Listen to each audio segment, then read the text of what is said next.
ஒரு காலத்தில் தர்மத்தில் உறுதியான ராஜோபரிசரா என்ற அரசர் வேட்டையாடச் சென்றார். பௌரவ வம்சத்தின் அழகிய சேதி நாட்டை இந்திரனின் கட்டளைப்படி அவர் கைப்பற்றினார்.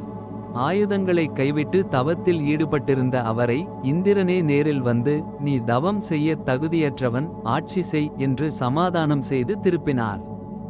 இந்திரன், பூமியில் தர்மம் அழியாமல் காப்பாய். தர்மமே உலகை நிலைநிறுத்தும்.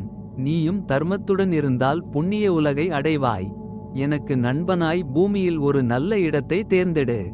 அது வளமானதாகவும் பாதுகாப்பானதாகவும் இருக்கட்டும். சேதி நாட்டில் நீ வசிக்கலாம். அங்கு மக்கள் தர்ம சிந்தனையுடனும் மகிழ்ச்சியுடனும் இருப்பார்கள்.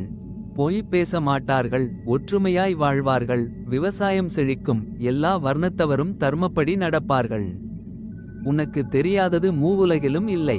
தேவர்கள் பயன்படுத்தும் ஸ்படிக விமானம் உனக்கு கிடைக்கும். அதில் நீ தேவன் போல் வலம் வருவாய். வாடாத தாமரை மாலையை அணிந்து போரில் வெல்வாய். அது இந்திர மாலை என்று அழைக்கப்படும் என்றார். இந்திரன் அவருக்கு ஒரு பிரம்பு கொடுத்தார். அதை நல்லவர்களுக்கு அர்ப்பணித்து 1 வருடம் கழித்து அதை பூமியில் நடச்செய்தார். அன்று முதல் அரசர்கள் அதை வணங்குகிறார்கள். அடுத்த நாள் அதை அலங்கரித்து சங்கரனை வேடிக்கையாக வழிபடுகிறார்கள். இந்திரன் இதை பார்த்து மகிழ்ந்து, எவன் என்னை இப்படி வணங்குகிறானோ அவன் நாடும் வெற்றியடையும் என்றார். இந்திரன் ராஜோபரிசராவை ஆசீர்வதித்தார். ராஜோபரிசரா சேதி நாட்டில் தர்மத்துடன் ஆட்சி செய்தார். இந்திரனுக்காக விழா எடுத்தார். அவருக்கு மகாவீரர்களான 5 மகன்கள் இருந்தனர். அவர்களை வெவ்வேறு நாடுகளில் அரசர்களாக நியமித்தார்.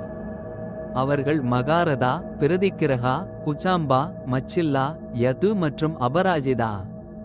அவர்கள் தங்கள் பெயரால் நகரங்களை உருவாக்கினர். அவர்கள் இந்திரனின் அருளால் ஸ்படிக விமானத்தில் வசித்து வந்தனர். ஒருமுறை சுத்திமதி நதி மலையை உடைத்து வெளியேறியது.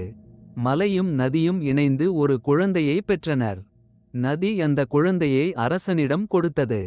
அரசன் அவனை சேனாதிபதியாக ஆக்கினான். நதியின் மகளை மணந்து கொண்டான். அவள் தன் மாதவிடாய் காலத்தை அரசனிடம் சொன்னாள். அப்போது தேவர்கள் அரசனை வேட்டையாடச் சொன்னார்கள்.